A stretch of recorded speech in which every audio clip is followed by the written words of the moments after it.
Hello, I'm John. Welcome to my channel, Disquiet and Dragons.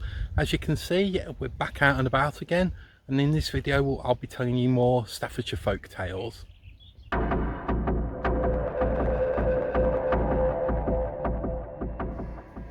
So today we're at a place called Tittesworth Water. Hey, just in read more books. Stop laughing. We're better than that. Which is, yeah, we're at Tittesworth Water, which is a large reservoir and like country park in the Staffordshire Moorlands, kind of between the Roaches and Leek. There aren't any folk tales specific to this area that I've found as yet, but it's more general folk tales today. The first one is about the fairies and the pixies and what they kind of get up to and the shenanigans that they bring to the area. So I'll show you the kind of environment that they're said to dwell in, and I'll tell you the folk tale now. The fairy folk of the moorlands. One attraction of the Staffordshire Moorlands may be the chance of seeing fairies.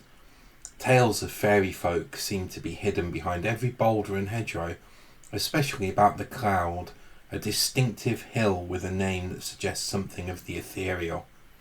In fact, many would gaze towards the Cloud from Leek in the hope of catching the legendary double sunset, and such events only add to the magic of the place. Those who lived about here were glad of the fairies existing alongside them, as there are none better to confound the plans of witches.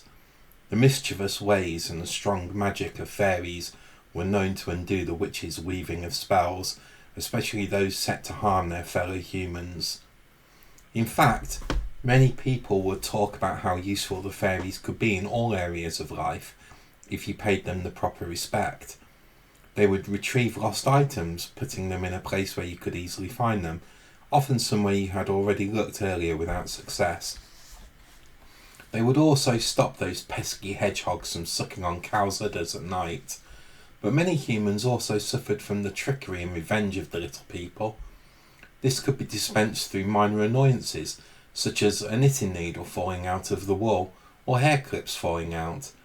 And if they felt like it, they could make the dog bark without reason through the whole night. But their mischief could become more serious, as in the sad, but not uncommon, story of a woman whose child was swapped for a changeling. A young mother was working outside one hot summer's day with her baby in tow. She carefully put the child down and set up an umbrella to protect its delicate skin from the baking sun. She had only left the child for a little while, but when she returned she was sure that the baby she found under the umbrella was not the one she had left there. She kept the child. She had little choice, but it showed itself to be lethargic, with little willingness to engage in the mother's playful games. It didn't grow very much and never learnt to talk. The day she had left it under the umbrella, the fairy folk had exchanged it for one of their own. The mother was sure. This is known as changeling.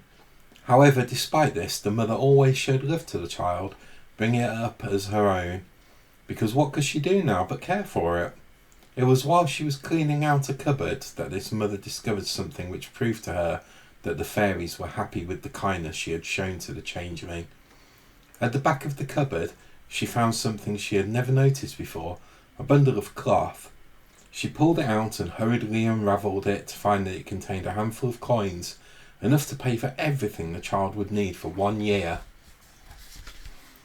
The following year the same happened, and the next year the same again. So for 3 years the mother and child had everything they could possibly need. Yet despite this, the child always looked sickly and its condition only worsened until at the age of 3 the child died. And the mother never found any bundles of money again, proof once more that this was a fairy child and that the mother had done all that was required of her. It was because of stories like this that the Staffordshire mothers were keen to have their children christened as soon as possible. It was believed that the fairies could not take a child if they had been baptised, so Staffordshire became known for christenings taking place 2 or 3 days after a child was born, with mothers being exceptionally vigilant during this short but vulnerable period. The mother mentioned earlier did not actually see the fairies, but there are those who say they have. Older folk who live in and around Mixon talk about a good fairy who lived in the area called Old Nancy. Others say they have found tiny little pipes in the fields about there, left behind by the fairies after one of their evening dances. There was a man at Leek who talked about the day he actually saw fairies dancing. Their favourite places for such activities are low boggy meadows. The story goes that this elderly gentleman was taking a snooze after a long day working in the garden. It was just as the sun was going down. I wouldn't be surprised to find that it was a double sunset, but either way, he was awoken from his 40 winks by some high-pitched notes. He was sure it was music, like a tiny pipe or two being played. The old man looked about and saw at the end of the garden, where it dipped down, a few bright flashes of colour. Slowly sitting up, he could not believe that he was actually watching a circle of fairies dancing. A few of them were playing their pipes as the others daintily danced about in a ring. The man was so taken by the charming nature of the scene that he sat right up and started to clap along, but his crushing hands made the fairies stop, and they turned to stare at the smiling man. "Oh, that was lovely," he said. "Well done, my little ones. You know, I must say that the one in the blue dances the best." But despite the compliment, the fairies vanished in a second. The old man never saw them again, but that was not for want of trying. He was always ready to take a snooze in the garden. After all, it had worked before. Right, so I've walked all the way to the one end of the water. On our way back now. Been a really enjoyable walk so far.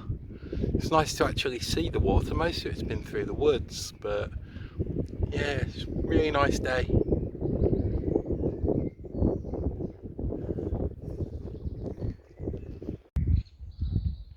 Right, I'm not sure if you can see, but all the way across there is the visitor centre, and if it's open by the time I get there, I'm going to have the biggest ice cream they sell.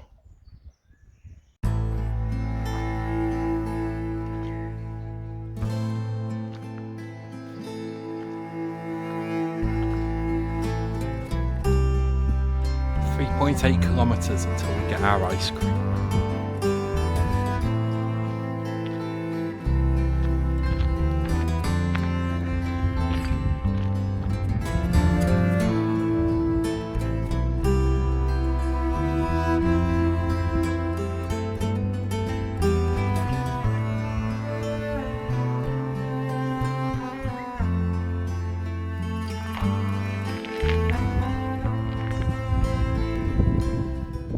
So I mentioned earlier in the video that Tittesworth Water is in between the town of Leek, which is a small market town in Staffordshire, and the Roaches.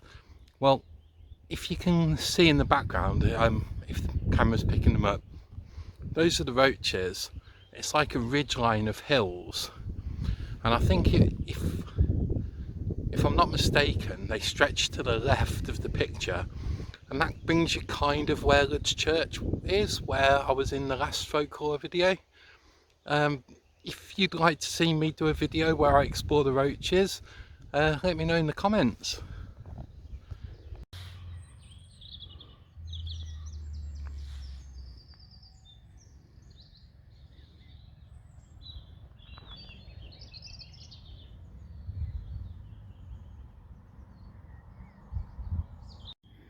And it's time for a massive ice cream. So for the next folklore tale, I've come up onto the Staffordshire Moors. I thought this place would be pretty cool to tell this story, and it's a story that you've probably heard similar type tales before. It's a tale and folklore of the Headless Horseman. The Headless Horseman. It is said that in times gone by a brave knight lived on the moors, but he was called to fight in a furious battle where with his fellow horsemen he rode to protect this England. Wrapped in his cloak of gold and carrying an ancient staff, this knight looked a fine and magical figure. Riding high into the fray, he instilled courage in his men and fear in his enemies. And it was in this one last battle that the knight called his men and rode forth deep into the fight, crying out with a rousing voice, his staff in one hand and shining sword held in the other. But on this occasion his enemy had the upper hand. A well-timed swing of the enemy's blade met with the brave knight's neck. His head was neatly cloven from his shoulders, and flying over the skirmishing foot soldiers, it was lost forever in the melee. That knight remained sitting upright in the saddle, despite the loss of his head. His horse then took off to leave the battle, riding back full speed onto its master's home, galloping over hill and plain until it came to the moorlands.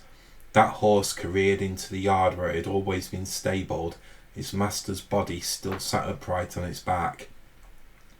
Once at home, that weary steed gave one final snort, which shuddered through its body, and then it fell dead upon the ground. Since that day, some say they have seen that knight, a headless horseman, wandering the moors at night. A gold cloak still hangs about his shoulders, and in his hand the staff remains. The horse is said to float over the ground, its legs frozen so it appears in the action of a gallop, like that from a fairground carousel perhaps. But it is not for fun that this horse materialises. This apparition has come to be known as a harbinger of death. There is a tale of a man who was riding home across the moors very late one evening, and as his horse trotted down a lane, his dog gently running alongside, a knight on a horse suddenly came up behind them and fell in beside the rider. He had heard tell of the headless horseman and kept his eyes forward, choosing to ignore this dreadful companion. Maybe he thought that it would go away, but as they continued along the lane, he could see out of the corner of his eye the horseman raising his staff to point at the man, and a chill ran through his body. Clipping his horse's side with his heels, he quickened his pace to outride the menacing escort, and to his surprise left that worrying rider behind. He continued his hastened pace until he was sure the horseman had gone, and eventually he was home. He leapt off his horse and rushed indoors to tell his wife of his traumatic ride.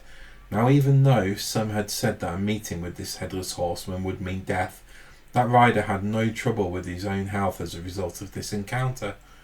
Instead, it was the horse and dog, for both died within a few days. Although sad to have lost two faithful friends, the man counted himself lucky to have survived that evil day at all. And then there was one who was not so fortunate. The story goes that another man was heading home late one evening. He was walking this time and wondered how he might get home more quickly. It was as he was considering the possibility of a shortcut that there was a sudden rush of wind and the man was lifted from the ground. Shouting and struggling, he found himself being whisked through the moorlands at a great rate, through wooded land and over bushes, flying past rocky outcrops and splashing into streams and rivers.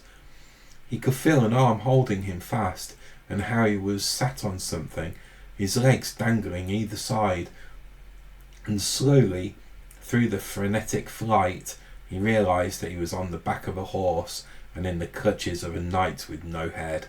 Screaming now in fear, the man was carried for many miles, the headless horseman continuing his mysterious run to the man knew not where, until finally that frightened man was flung from the horse, and the headless horseman flew away into the night.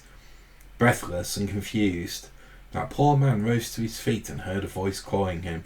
It was his wife, for he had been thrown down at the front door of his home. He had earlier wanted to find a shortcut home, but that terror-filled flight with the headless horseman was not what he had hoped for. Still haunted by memories of such an ordeal, the man went to bed, but he could not sleep. Reliving those wild and perilous miles, he sat up screaming in his bed until finally his fragile mind and body could take it no longer, and the man was dead. So that's the tale of the headless horseman of the Staffordshire Moorlands. I'm just going to walk a bit further up the path and then I'll tell you the final tale of today.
over England really, especially in moorlands and the rugged places. It's the story of the black dog or the black shuck. Black dogs. Black dogs appear all over the country. Some say that they are the devil incarnate, and Staffordshire has, of course, its own share of sightings. Some who have studied these manifestations more closely suggest that they appear in places along the trail of Bonnie Prince Charlie. The most memorable apparition of this sort is probably the black dog of Sedgley. There was a family living there who dreaded the black dog. It had become legend in their family history as it was known to appear every so often. The creature was larger in size than any ordinary dog, being more like a pony, and it had a pair of enormous red eyes, like two burning coals in the dark. The black dog would very occasionally appear, choosing to follow any family member who was travelling home in the evening. Fearsome as this may be, it was more what this unwelcome escort represented than its appearance that caused such intense anxiety. The presence of the black dog of Sedgley meant a death in the family, and often the demise of the very person it followed home. It's like the bog of eternal stench from Labyrinth.